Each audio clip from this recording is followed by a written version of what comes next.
Cambridge Assessment International Education. Cambridge IGCSE for examination from June 2022 in Urdu as a second language paper 2 listening. Turn over now.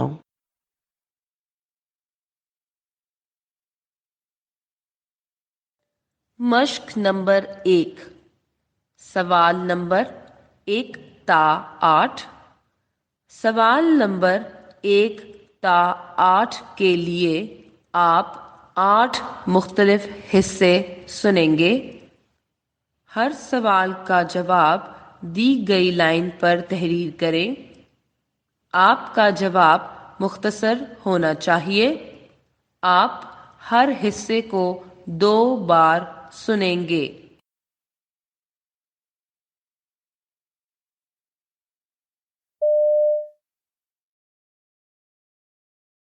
سوال number 1 نور محل شاہ جہاں نے تعمیر کروایا تھا۔ یہ خوبصورت محل بڑے بڑے باغوں کے درمیان بنا ہوا ہے، اور سب سے خاص بات اس محل میں جو فرنیچر موجود ہے وہ لکڑی سے نہیں بلکہ دال ماش اور چاول کے آٹے سے بنا ہے، اور اتنے سال گزرنے کے باوجود بھی قابل استعمال ہے۔ میں بھی ان چھٹیوں میں نور محل دیکھ کر آئی ہوں۔ وہاں اونچی چھتوں سے اتنی ٹھنڈی ہوا آتی ہے کہ پنکھوں کی ضرورت ہی نہیں پڑتی۔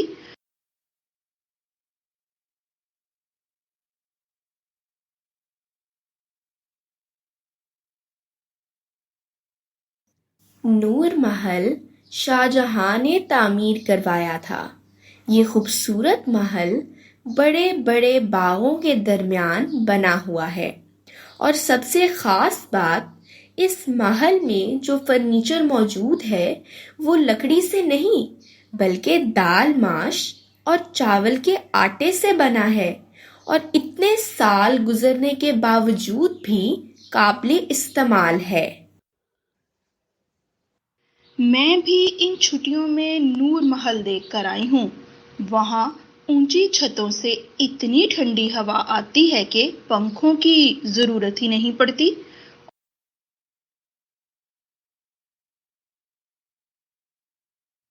سوال نمبر 2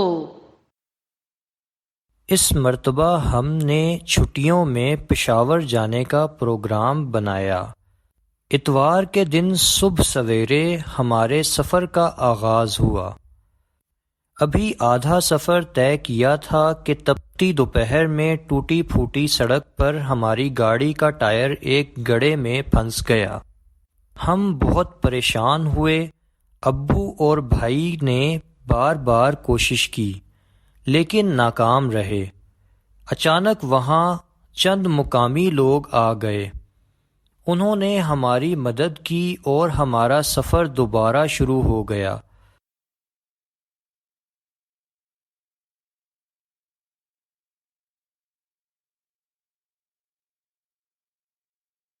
اس مرتبہ ہم نے چھٹیوں میں پشاور جانے کا پروگرام بنایا۔ اتوار کے دن صبح سویرے ہمارے سفر کا آغاز ہوا۔ ابھی آدھا سفر طے کیا تھا کہ تپتی دوپہر میں ٹوٹی پھوٹی سڑک پر ہماری گاڑی کا ٹائر ایک گڑھے میں پھنس گیا۔ ہم بہت پریشان ہوئے۔ ابو اور بھائی نے بار بار کوشش کی لیکن ناکام رہے۔ اچانک وہاں چند مقامی لوگ آ گئے۔ انہوں نے ہماری مدد کی اور ہمارا سفر دوبارہ شروع ہو گیا۔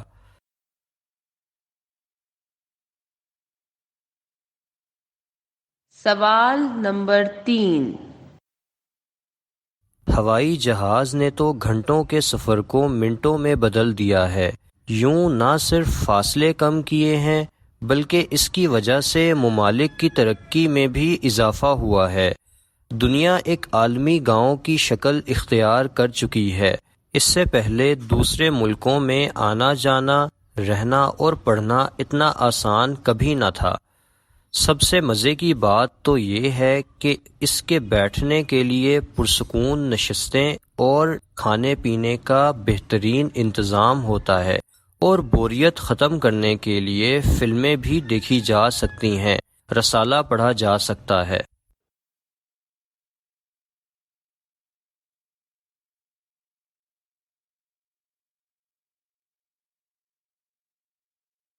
ہوائی جہاز نے تو گھنٹوں کے سفر کو منٹوں میں بدل دیا ہے۔ یوں نہ صرف فاصلے کم کیے ہیں بلکہ اس کی وجہ سے ممالک کی ترقی میں بھی اضافہ ہوا ہے۔ دنیا ایک عالمی گاؤں کی شکل اختیار کر چکی ہے۔ اس سے پہلے دوسرے ملکوں میں آنا جانا، رہنا اور پڑھنا اتنا آسان کبھی نہ تھا۔ سب سے مزے کی بات تو یہ ہے کہ اس کے بیٹھنے کے لیے پرسکون نشستیں اور کھانے پینے کا بہترین انتظام ہوتا ہے، اور بوریت ختم کرنے کے لیے فلمیں بھی دیکھی جا سکتی ہیں، رسالہ پڑھا جا سکتا ہے۔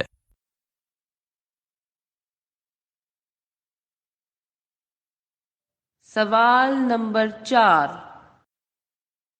ابا پوچھ رہے تھے کہ ان چھٹیوں میں سیر کے لیے کس شہر کا انتخاب کیا جائے، لاہور، اسلام آباد یا شمالی علاقہ جات؟ اب آپ ہی مشورہ دیجیے۔ میرے خیال میں وادی ہنزہ جانا چاہیے، وہاں حسین مناظر دیکھ کر لطف اندوز ہوں گے، چشموں کا تازہ پانی ہوگا اور مزیدار پھل کھانے کو ملیں گے۔ ویسے تو اسلام آباد بھی پہاڑوں کے درمیان ہی ہے، تو اتنا لمبا سفر کر کے ہنزہ جانے کی کیا ضرورت ہے؟ سنا ہے اسلام آباد میں فیصل مسجد، دامنے کو، لوک ورثہ اور میوزیم دیکھنے کے لائق۔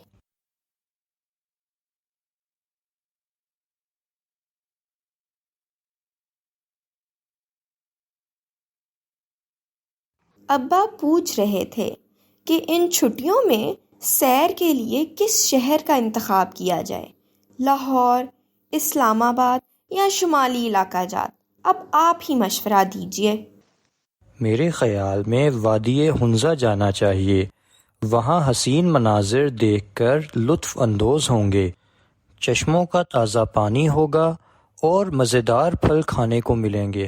ویسے تو اسلام آباد بھی پہاڑوں کے درمیان ہی ہے، تو اتنا لمبا سفر کر کے ہنزہ جانے کی کیا ضرورت ہے؟ سنا ہے اسلام آباد میں فیصل مسجد، دامنے کو، لوک ورثہ اور میوزیم دیکھنے کے لائق۔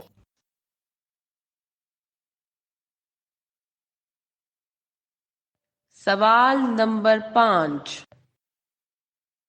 السلام علیکم، میں ساتھ لے جانے کے لیے ایک پاستا آرڈر کرنا چاہتا ہوں۔ مجھے پنیر اور سبزیاں بہت پسند ہیں۔ میں چاہتا ہوں میرے پاستا میں ان کی مقدار زیادہ اور گوشت کی مقدار انتہائی کم ہو۔ یہ غیر معمولی پسند ہے، لیکن میں ابھی تیار کروا دیتی ہوں۔ امید ہے آپ کو اس کا ذائقہ پسند آئے گا۔ جی ہاں، اور آپ یقیناً اس کی اچھی مقدار پیک کروائیں گی جو میں پیٹ بھر کر کھا لوں گا۔ جی یقیناً ایسا ہی ہوگا، شکریہ۔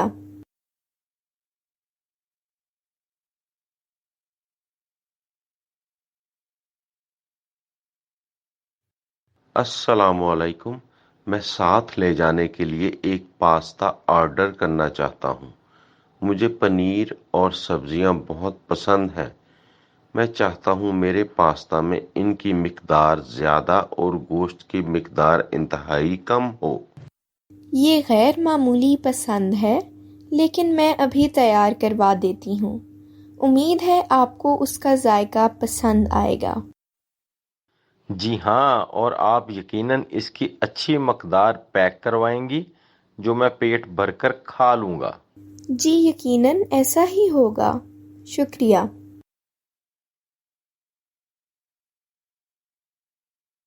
سوال نمبر 6۔ ہیرا، تم تو 2 دن کے لیے گاؤں گئی تھی، لیکن 5 دن بعد کیوں واپس آ رہی ہو؟ کیونکہ گاؤں میں رہنے کا اپنا ہی مزہ ہے۔ وہاں سب کے ساتھ کھلے آسمان کے نیچے درختوں کی چھاؤں میں بیٹھ کر آم کھانے اور گفتگو سننے کے بعد واپس آنے کو دل ہی نہیں کر رہا تھا۔ کیا اس جدید دور میں وہاں لوگوں کے پاس مل بیٹھنے کا وقت ہوتا ہے؟ جدید دور میں بھی وہاں جدید ٹیکنالوجی کا استعمال بہت کم ہے۔ وہ لوگ فون اور انٹرنیٹ کا زیادہ استعمال نہیں کرتے، اور ٹی وی بھی زیادہ تر رات 8 بجے ایک ڈرامہ اور 9 بجے خبریں سننے کے لیے چلایا جاتا ہے۔ حیرت ہے۔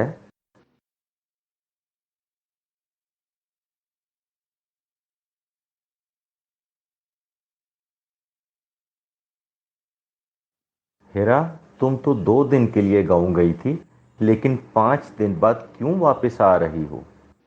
کیونکہ گاؤں میں رہنے کا اپنا ہی مزہ ہے۔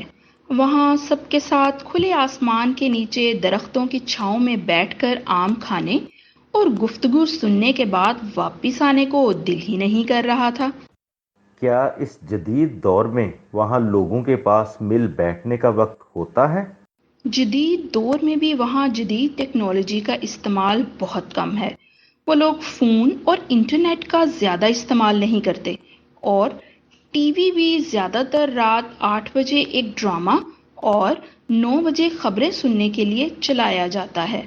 حیرت ہے۔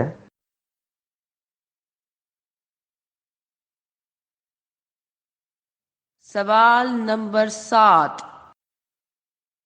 لاہور میں کل بعد دوپہر آسمان پر گہرے کالے بادل چھا جائیں گے۔ گرج چمک کے ساتھ مسلسل 6 گھنٹے تک بارش جاری رہنے کا امکان ہے۔ لوگوں سے التماس ہے کہ وہ اپنے گھروں میں رہیں۔ تاہم شام میں مطلع صاف ہو جائے گا اور موسم بالکل خوشگوار ہو جائے گا۔ بارشوں کے سلسلے کا مرکز وسطی پنجاب اور وسطی خیبر پختونخوا ہے۔ موسمی پیش گوئی میں پہاڑی علاقوں میں کم درجہ حرارت کے باوجود طوفانی بارش نہیں ہوگی، نہ ہی اولے پڑیں گے۔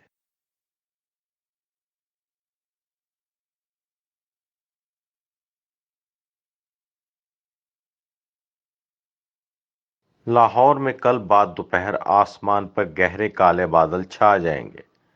گرج چمک کے ساتھ مسلسل 6 گھنٹے تک بارش جاری رہنے کا امکان ہے۔ لوگوں سے التماس ہے کہ وہ اپنے گھروں میں رہیں۔ تاہم شام میں مطلع صاف ہو جائے گا اور موسم بالکل خوشگوار ہو جائے گا۔ بارشوں کے سلسلے کا مرکز وسطی پنجاب اور وسطی خیبر پختونخوا ہے۔ موسمی پیش گوئی میں پہاڑی علاقوں میں کم درجہ حرارت کے باوجود طوفانی بارش نہیں ہوگی، نہ ہی اولے پڑیں گے۔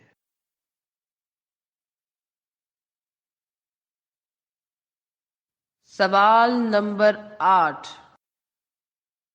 میرے اسکول میں تعلیم کے ساتھ ساتھ غیر نصابی سرگرمیاں بھی کروائی جاتی ہیں۔ اسکول کا سب سے بڑا پروگرام کھیلوں کا دن ہوتا ہے، جہاں طلباء کے مابین مختلف کھیل کے مقابلے منعقد کروائے جاتے ہیں۔ ان دلچسپ مقابلوں میں طلباء کا جوش و خروش قابل دید ہوتا ہے۔ جیتنے والے طالب علم کو انعام بھی دیا جاتا ہے۔ یوم آزادی کے حوالے سے طلباء کے مابین سوال جواب کا مقابلہ کروایا جاتا ہے۔ اس کے علاوہ یوم قائد پر تقریر کا مقابلہ بھی کروایا جاتا ہے۔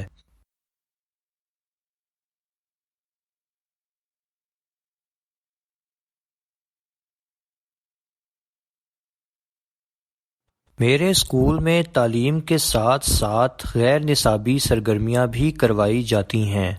اسکول کا سب سے بڑا پروگرام کھیلوں کا دن ہوتا ہے، جہاں طلباء کے مابین مختلف کھیل کے مقابلے منعقد کروائے جاتے ہیں۔ ان دلچسپ مقابلوں میں طلباء کا جوش و خروش قابل دید ہوتا ہے۔ جیتنے والے طالب علم کو انعام بھی دیا جاتا ہے۔ یوم آزادی کے حوالے سے طلباء کے مابین سوال جواب کا مقابلہ کروایا جاتا ہے۔ اس کے علاوہ یوم قائد پر تقریر کا مقابلہ بھی کروایا جاتا ہے۔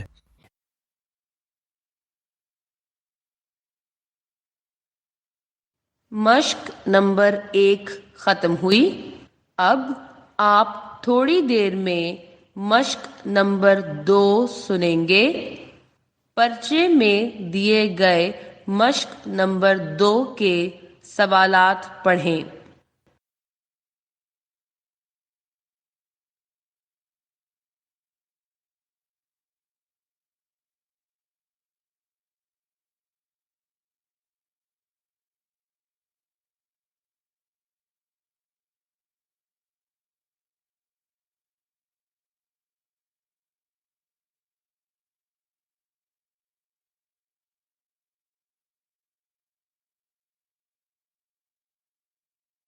مشق نمبر 2 سوال نمبر 9۔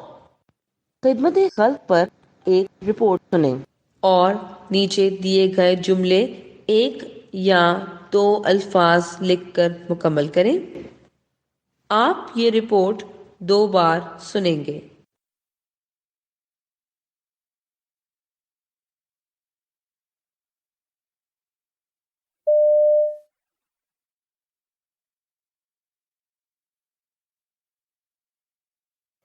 خدمت خلق 2 الفاظ کا مجموعہ ہے جس میں پہلا خدمت اور دوسرا خلق ہے۔ ان دونوں الفاظ کو اضافت کے ذریعے جوڑ دیا گیا ہے۔ خدمت سے مراد کسی شخص کی دیکھ بھال کرنا ہے جبکہ خلق سے مراد لوگ ہیں۔ اس طرح سے لوگوں کی خدمت خدمت خلق کہلاتا ہے۔ خدمت خلق ایک اہم موضوع ہے۔ خدمت خلق کے بنا کوئی بھی معاشرہ چل نہیں پاتا۔ اللہ تعالیٰ نے انسان کو اشرف المخلوقات بنایا اور اسی نسبت سے وہ خدمت خلق کو مقدم جانتا ہے۔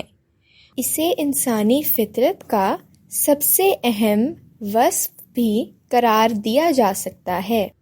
جو دل جذبہ خدمت خلق سے خالی ہے وہ دل دراصل پتھر ہے۔ دنیا کے کسی بھی مذہب کو اٹھا کر دیکھ لیجئے، ہر ایک میں آپ کو جذبہ خدمت خلق ٹھاٹھے مارتا ہوا نظر آئے گا۔ بنیادی طور پر ہر مذہب نے انسان اور اس کی اقدار کو مقدم جانا ہے اور یہی انسانیت کی بنیاد ہے۔ خدمت خلق کا جذبہ انفرادی کے بجائے اجتماعی فوائد کو بڑھاتا ہے۔ یہ جذبہ حکمرانوں کو عوام الناس کی فلاح و بہبود کی جانب راغب کرتا ہے۔ اس حقیقت سے انکار نہیں کیا جا سکتا کہ ہر شخص اپنے ذاتی مفاد کے لیے زندگی گزارتا ہے، پھر وہ اپنی زندگی میں والدین، بیوی بچوں اور بہن بھائیوں کو بھی شامل کرتا ہے۔ دنیا میں وہی لوگ اچھے ہیں جو اپنے ذاتی فائدے اور اپنے آرام و سکون کو بالائے طاق رکھ کر دوسروں کی خدمت کرتے ہیں۔ خدمت خلق کے بارے میں اللہ تعالیٰ انسان پر مہربانی فرماتا ہے اور اسے وہ سب کچھ عطا کرتا ہے جس کا اس نے کبھی سوچا بھی نہیں ہوتا۔ خدمت خلق ایک عبادت ہی نہیں بلکہ انسانی فرض بھی ہے۔ خدمت خلق میں نہ تو کوئی رنگ و نسل کا امتیاز ہوتا ہے اور نہ ہی اس کی بنیاد ذات پات یا مذہبوں پر ہوتی ہے۔ اس میں انسانیت کا حصول کار فرما ہوتا ہے۔ جن لوگوں نے خدمت خلق کو اپنا شعار بنایا انہوں نے تاریخ میں بڑا نام کمایا۔ اگر یہ جذبہ سب کے دل میں بیدار ہو جائے تو یقیناً ساری دنیا جنت نظیر ہو جائے۔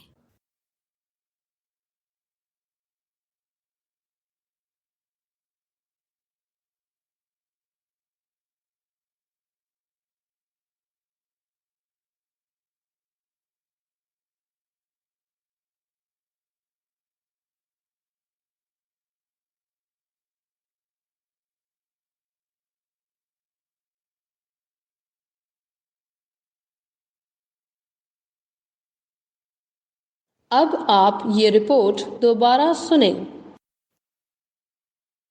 خدمت خلق 2 الفاظ کا مجموعہ ہے جس میں پہلا خدمت اور دوسرا خلق ہے۔ ان دونوں الفاظ کو اضافت کے ذریعے جوڑ دیا گیا ہے۔ خدمت سے مراد کسی شخص کی دیکھ بھال کرنا ہے جبکہ خلق سے مراد لوگ ہیں۔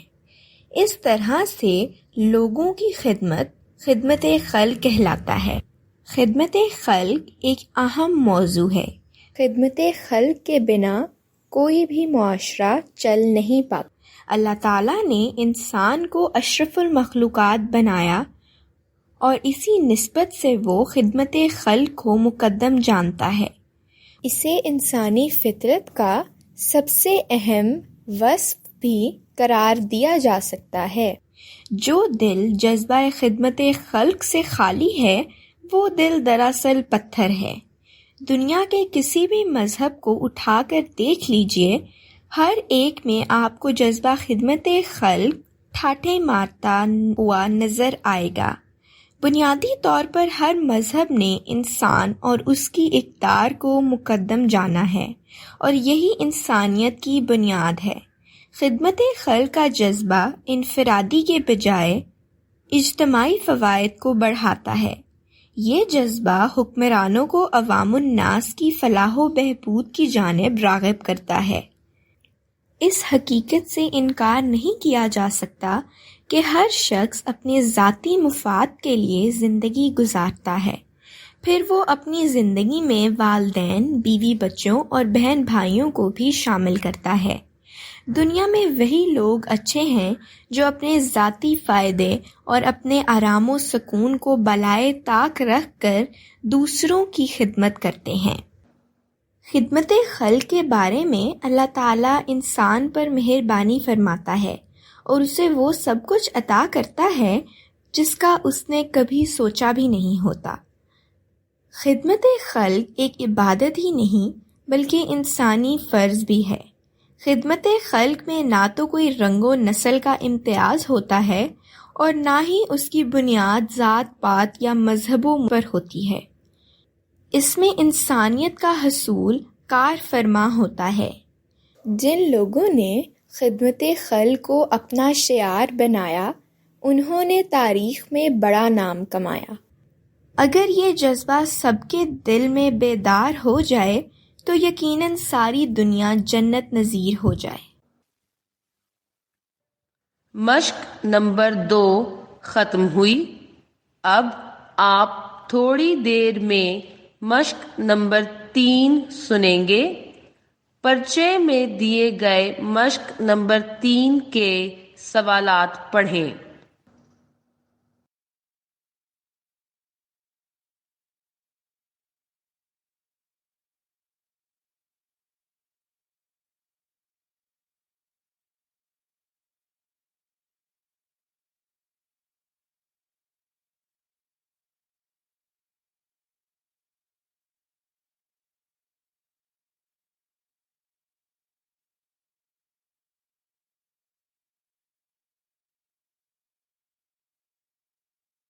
مشق نمبر 3 سوال نمبر 10۔ آپ لنچ باکس سے متعلق 6 اشخاص کی گفتگو سن رہے ہیں۔ ہر ایک شخص کو اس کی دی گئی رائے A تا G سے ملائیں۔ ہر شخص کے لیے انگریزی حروف A تا G میں سے ایک حرف دیے گئے خانے میں لکھیں۔ ہر حرف کا استعمال صرف ایک بار کریں۔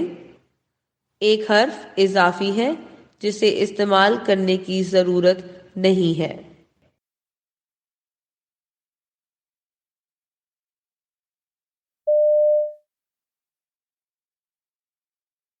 پہلی رائے۔ مجھے کینٹین کی چیزیں اچھی نہیں لگتی۔ ان چیزوں میں مسالے بہت تیز ہوتے ہیں اور تیل بہت زیادہ ہوتا ہے۔ میں روزانہ گھر سے لنچ باکس میں تازہ کھانا لے کر آتی ہوں۔ مجھے سینڈوچ، برگر، فرائز اور نگٹس بہت پسند ہیں۔ میری امی میری پسند کا لنچ بنا دیتی ہیں۔ ہر روز ایک نئی چیز میرے باکس میں موجود ہوتی ہے۔ پسند کا کھانا خوشی بھی دیتا ہے اور آسودگی بھی۔ دوسری رائے۔ میں اپنی صحت کا بہت دھیان رکھتی ہوں، ورزش بھی باقاعدگی سے کرتی ہوں اور غذا بھی متوازن لیتی ہوں۔ چنانچہ میں لنچ باکس میں بھی زیادہ تر موسمی پھلوں کی چاٹ اور تازہ سبزیوں کا سلاد لے کر آتی ہوں۔ فریش جوس بھی میرے لنچ کا لازمی حصہ ہے۔ پھل، سبزیاں اور جوس آپ کی بھوک بھی مٹا دیتے ہیں اور طبیعت میں بھاری پن بھی محسوس نہیں ہوتا۔ تیسری رائے۔ ہمارے اسکول میں لنچ بریک میں اسکول کی طرف سے کھانا ملتا ہے۔ مجھے یہ کھانا بالکل اچھا نہیں لگتا۔ کھانے کی مقدار بھی کم ہوتی ہے اور ذائقہ بھی بالکل اچھا نہیں ہوتا۔ یہ کھانا زود ہضم بھی نہیں ہوتا اور میرے پیٹ میں مسلسل درد رہتا۔ اب میں اسکول کی ٹک شاپ سے لنچ بریک میں کچھ ہلکا پھلکا لے لیتی ہوں، جیسے چپس، بسکٹ، کیک وغیرہ۔ ان چیزوں سے پیٹ تو نہیں بھرتا لیکن وقتی طور پر بھوک مٹ جاتی ہے۔ چوتھی رائے۔ میرا گھر اسکول سے خاصا قریب ہے اور لنچ بریک میں ہمیں گھر جا کر کھانا کھانے کی اجازت ہے۔ چنانچہ میں لنچ ٹائم میں گھر چلا جاتا ہوں۔ گھر کا کھانا غذائیت سے بھرپور اور ذہنی نشو و نما کے لیے بہترین ہے۔ اسی دوران میری امی نے میری پسند کا کھانا میز پر لگایا ہوتا ہے۔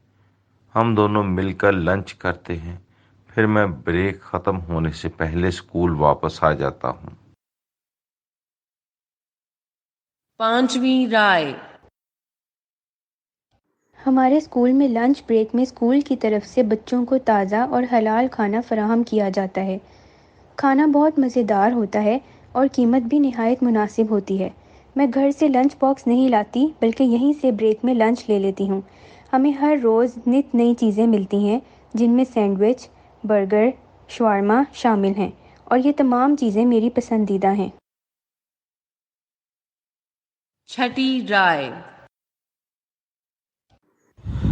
میری امی ورکنگ ویمن ہیں۔ ان کی اپنی روٹین بہت مشکل ہے، لہٰذا وہ مجھے روزانہ اسکول کے لیے لنچ باکس بنا کر نہیں دے سکتی۔ چنانچہ میں لنچ بریک میں کینٹین کا رخ کرتا ہوں۔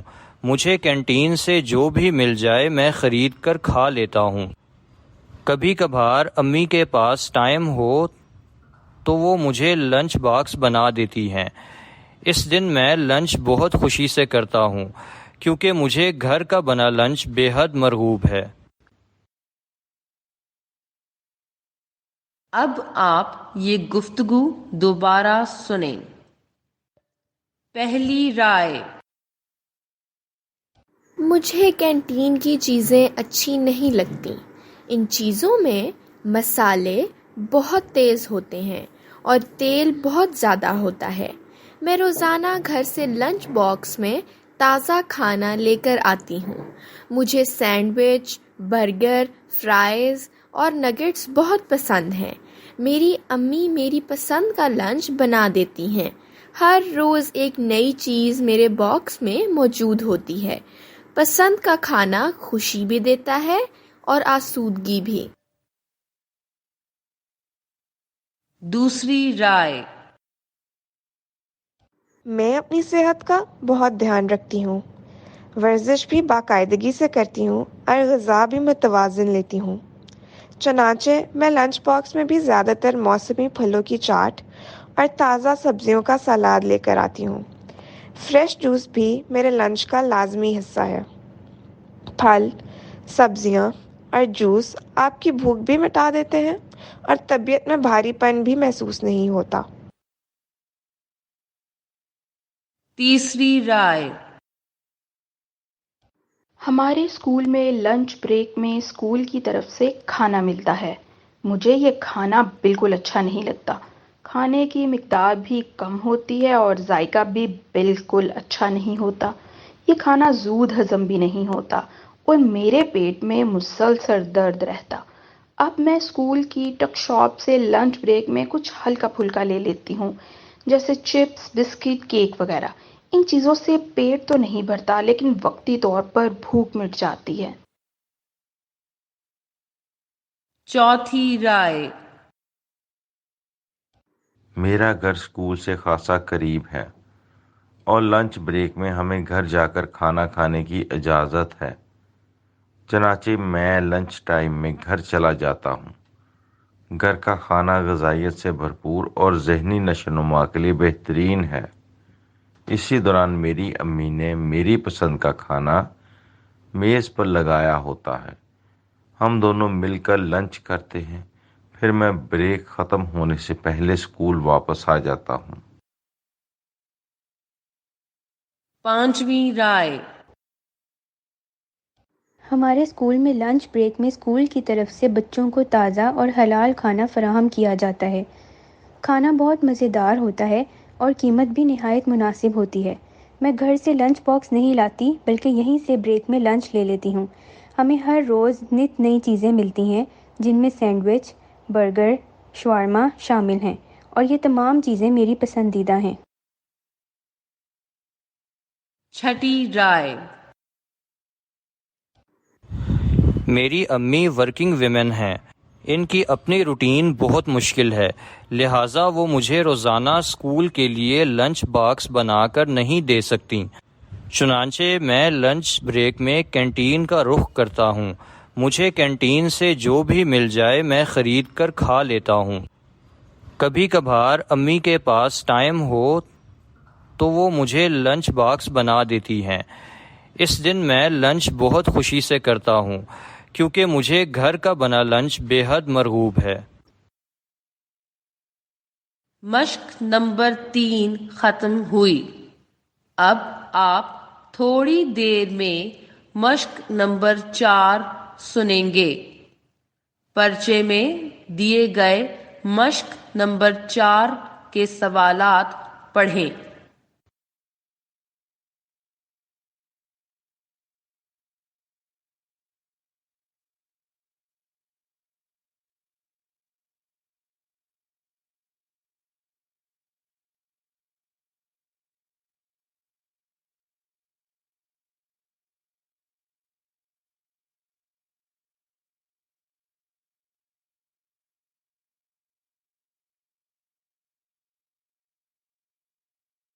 مشق نمبر 4، سوال نمبر 11 تا 18۔ آپ ڈرامہ ڈائریکٹر سے لیا گیا انٹرویو سن رہے ہیں۔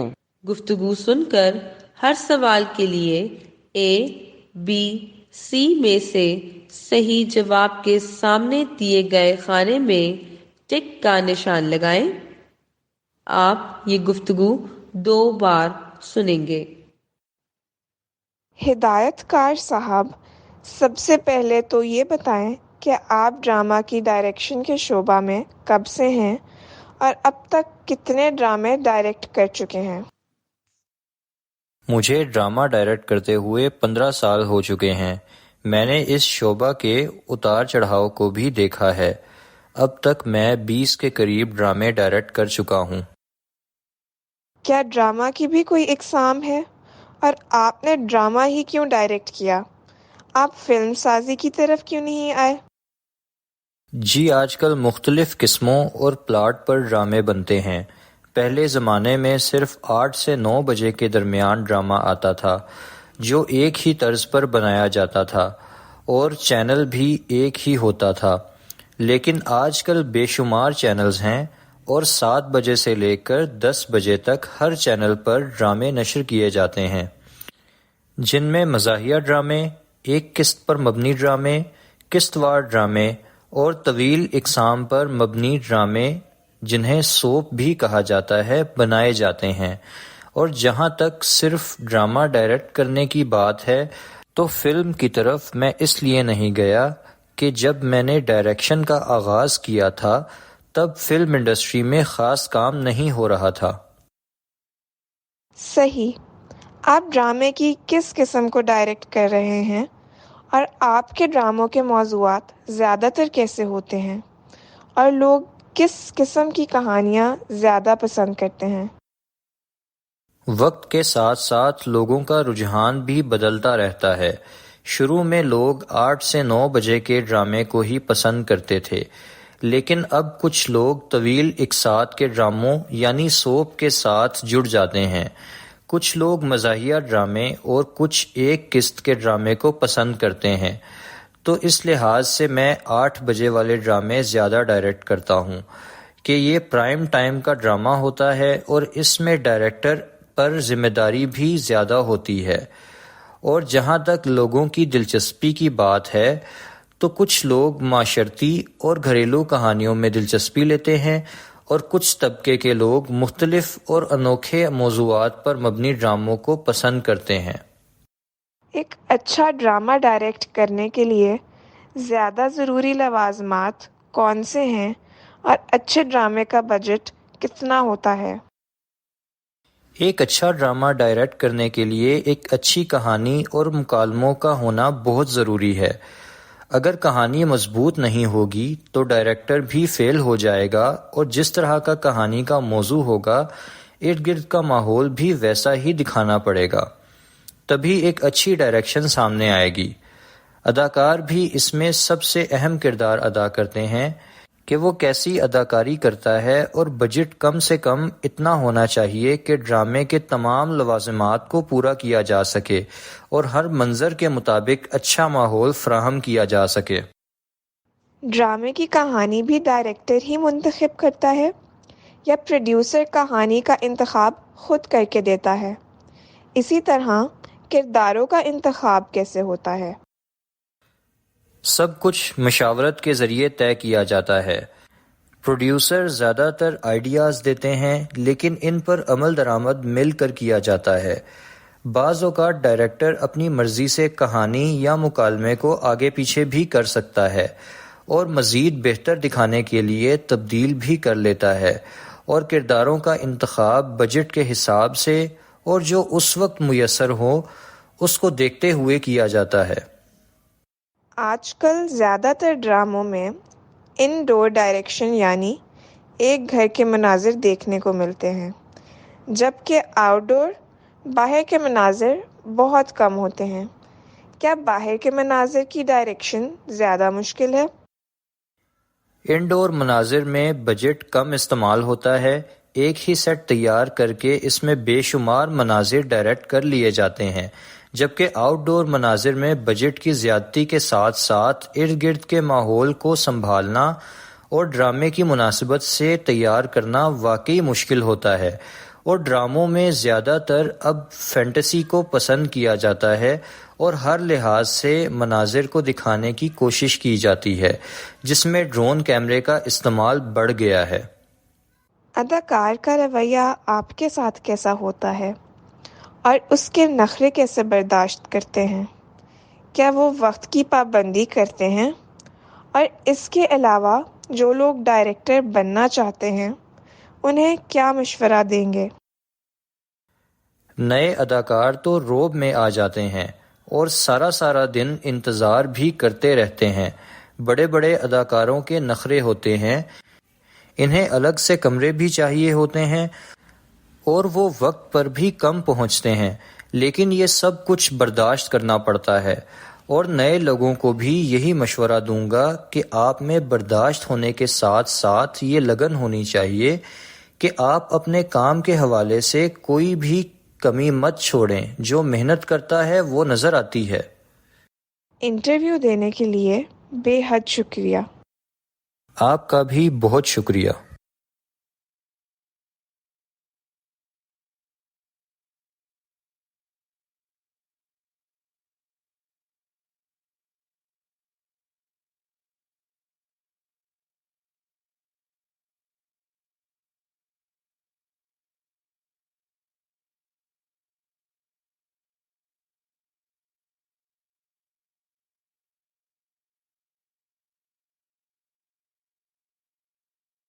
اب آپ یہ گفتگو دوبارہ سنیں۔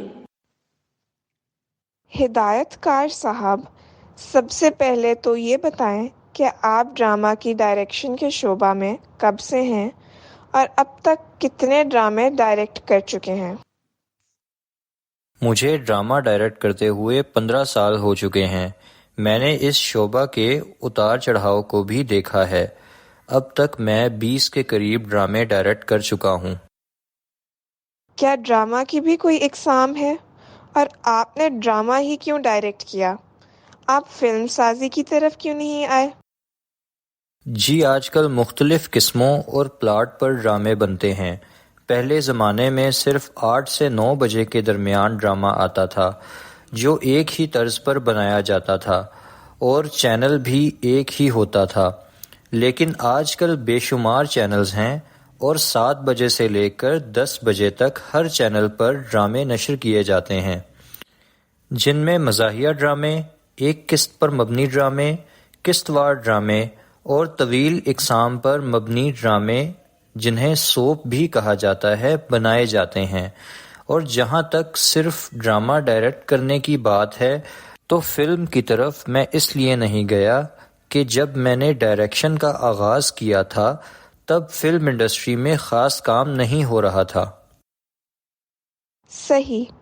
آپ ڈرامے کی کس قسم کو ڈائریکٹ کر رہے ہیں اور آپ کے ڈراموں کے موضوعات زیادہ تر کیسے ہوتے ہیں اور لوگ کس قسم کی کہانیاں زیادہ پسند کرتے ہیں؟ وقت کے ساتھ ساتھ لوگوں کا رجحان بھی بدلتا رہتا ہے۔ شروع میں لوگ 8 سے 9 بجے کے ڈرامے کو ہی پسند کرتے تھے، لیکن اب کچھ لوگ طویل اقساط کے ڈراموں یعنی سوپ کے ساتھ جڑ جاتے ہیں۔ کچھ لوگ مزاحیہ ڈرامے اور کچھ ایک قسط کے ڈرامے کو پسند کرتے ہیں، تو اس لحاظ سے میں 8 بجے والے ڈرامے زیادہ ڈائریکٹ کرتا ہوں کہ یہ پرائم ٹائم کا ڈرامہ ہوتا ہے اور اس میں ڈائریکٹر پر ذمہ داری بھی زیادہ ہوتی ہے۔ اور جہاں تک لوگوں کی دلچسپی کی بات ہے تو کچھ لوگ معاشرتی اور گھریلو کہانیوں میں دلچسپی لیتے ہیں اور کچھ طبقے کے لوگ مختلف اور انوکھے موضوعات پر مبنی ڈراموں کو پسند کرتے ہیں۔ ایک اچھا ڈرامہ ڈائریکٹ کرنے کے لیے زیادہ ضروری لوازمات کون سے ہیں اور اچھے ڈرامے کا بجٹ کتنا ہوتا ہے؟ ایک اچھا ڈرامہ ڈائریکٹ کرنے کے لیے ایک اچھی کہانی اور مکالموں کا ہونا بہت ضروری ہے۔ اگر کہانی مضبوط نہیں ہوگی تو ڈائریکٹر بھی فیل ہو جائے گا اور جس طرح کا کہانی کا موضوع ہوگا ارد گرد کا ماحول بھی ویسا ہی دکھانا پڑے گا، تبھی ایک اچھی ڈائریکشن سامنے آئے گی۔ اداکار بھی اس میں سب سے اہم کردار ادا کرتے ہیں کہ وہ کیسی اداکاری کرتا ہے، اور بجٹ کم سے کم اتنا ہونا چاہیے کہ ڈرامے کے تمام لوازمات کو پورا کیا جا سکے اور ہر منظر کے مطابق اچھا ماحول فراہم کیا جا سکے۔ ڈرامے کی کہانی بھی ڈائریکٹر ہی منتخب کرتا ہے یا پروڈیوسر کہانی کا انتخاب خود کر کے دیتا ہے؟ اسی طرح کرداروں کا انتخاب کیسے ہوتا ہے؟ سب کچھ مشاورت کے ذریعے طے کیا جاتا ہے۔ پروڈیوسر زیادہ تر آئیڈیاز دیتے ہیں لیکن ان پر عمل درآمد مل کر کیا جاتا ہے۔ بعض اوقات ڈائریکٹر اپنی مرضی سے کہانی یا مکالمے کو آگے پیچھے بھی کر سکتا ہے اور مزید بہتر دکھانے کے لیے تبدیل بھی کر لیتا ہے، اور کرداروں کا انتخاب بجٹ کے حساب سے اور جو اس وقت میسر ہو اس کو دیکھتے ہوئے کیا جاتا ہے۔ آج کل زیادہ تر ڈراموں میں انڈور ڈائریکشن یعنی ایک گھر کے مناظر دیکھنے کو ملتے ہیں، جبکہ آؤٹ ڈور باہر کے مناظر بہت کم ہوتے ہیں۔ کیا باہر کے مناظر کی ڈائریکشن زیادہ مشکل ہے؟ انڈور مناظر میں بجٹ کم استعمال ہوتا ہے، ایک ہی سیٹ تیار کر کے اس میں بے شمار مناظر ڈائریکٹ کر لیے جاتے ہیں، جبکہ آؤٹ ڈور مناظر میں بجٹ کی زیادتی کے ساتھ ساتھ ارد گرد کے ماحول کو سنبھالنا اور ڈرامے کی مناسبت سے تیار کرنا واقعی مشکل ہوتا ہے، اور ڈراموں میں زیادہ تر اب فینٹیسی کو پسند کیا جاتا ہے اور ہر لحاظ سے مناظر کو دکھانے کی کوشش کی جاتی ہے، جس میں ڈرون کیمرے کا استعمال بڑھ گیا ہے۔ اداکار کا رویہ آپ کے ساتھ کیسا ہوتا ہے اور اس کے نخرے کیسے برداشت کرتے ہیں؟ کیا وہ وقت کی پابندی کرتے ہیں؟ اور اس کے علاوہ جو لوگ ڈائریکٹر بننا چاہتے ہیں انہیں کیا مشورہ دیں گے؟ نئے اداکار تو روب میں آ جاتے ہیں اور سارا دن انتظار بھی کرتے رہتے ہیں۔ بڑے بڑے اداکاروں کے نخرے ہوتے ہیں، انہیں الگ سے کمرے بھی چاہیے ہوتے ہیں اور وہ وقت پر بھی کم پہنچتے ہیں، لیکن یہ سب کچھ برداشت کرنا پڑتا ہے۔ اور نئے لوگوں کو بھی یہی مشورہ دوں گا کہ آپ میں برداشت ہونے کے ساتھ ساتھ یہ لگن ہونی چاہیے کہ آپ اپنے کام کے حوالے سے کوئی بھی کمی مت چھوڑیں. جو محنت کرتا ہے وہ نظر آتی ہے. انٹرویو دینے کے لیے بے حد شکریہ. آپ کا بھی بہت شکریہ.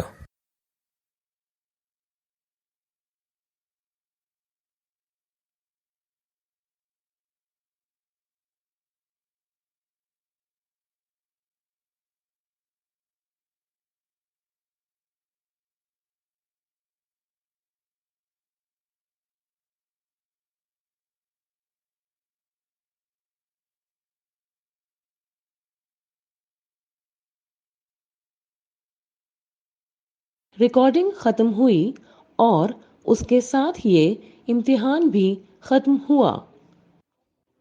This is the end of the recording and of the examination.